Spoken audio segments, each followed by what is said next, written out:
ఇది ఇడ్లీ పిండి ఎక్కువ వచ్చింది, లాస్ట్లోకి వచ్చేసింది.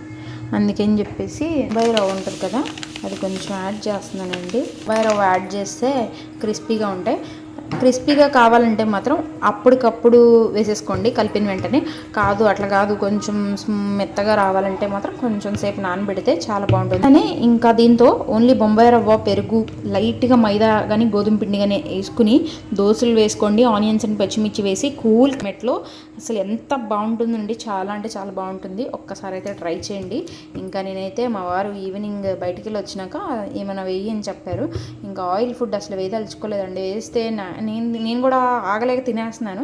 తినేసిన తర్వాత వెయిట్ లాస్ టైంలో అసలు అలాంటి జోలికి పోకూడదు కానీ వెళ్ళిపోతున్నాను నేను.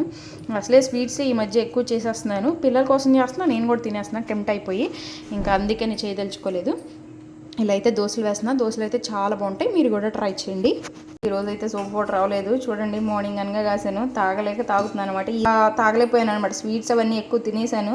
అంటే నిన్న బాబాకి ప్రసాదం చేశాను కదా, ఆ స్వీట్స్ ఉన్నాయి. దాంతో నేను పూర్ణాలు చేశాను. నేను అదైతే వేరే వీడియోలో షేర్ చేస్తాను చూడండి. ఇంకా అందుకని చెప్పేసి నేను ఇదైతే అవ్వజేయలేకపోయాను, కానీ కష్టపడి అవ్వజేస్తున్నాను. మంచిది కదా, అందుకని ఫుడ్ తినకపోయినా పర్లేదు. నేనైతే ఈ వాటర్ అయితే ఈరోజు ఎట్లా ఫినిష్ చేయాలని నేను అనుకుంటున్నాను. కూడా నానబెట్టానండి, ఎందుకనంటే ప్రిపేర్ చేద్దామని. ఏదో అనుకున్నాను కానీ ఏమీ అవ్వలేదు.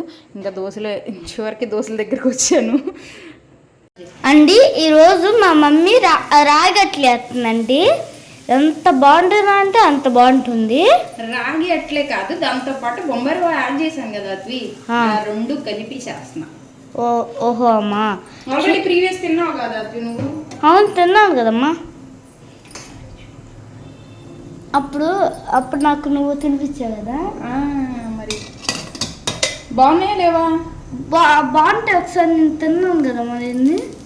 మరి అదే చెప్పు, చాలా బాగుంటాయండి, ట్రై చేయండి అని చెప్పాలి. చాలా బాగుంటాయండి, ట్రై చేయండి. లేకపోతే మీరే షాక్ అవుతారు.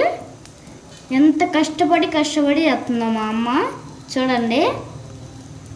ఎందుకంటే పిండి మాత్రం విలువ, ఎందుకంటే మనం రైతులే కదా పంటలు పండించేది. ఎందుకంటే అంత కష్టపడే రైతుల్ని అంత ఇబ్బంది పెట్టుకోదు కదండి. అంతే. అప్పుడు ఏం చేయాలంటే మనం కొంచెం పిండి వాడుకోవాలి. అప్పుడు మనం ఏం చేయాలంటే ఫస్ట్ మమ్మీ రాగి పిండి అలాగే మినపగుళ్ళు, బియ్యం 3 కలిపి నానబెట్టేసిన తర్వాత అది అట్టుపిండిలాగా చేశాను. దాంట్లో వస్తుందని చెప్పేసి బొంబాయి రవ్వ యాడ్ చేశాను, అంతే. మా వాడైతే ఇలా వీడియోస్ ఫోన్లో అన్నీ చూసి ఇలాంటి వర్డ్స్ అయితే యూజ్ చేస్తున్నాడు. తెలుగు బాగా వచ్చేసిందండి.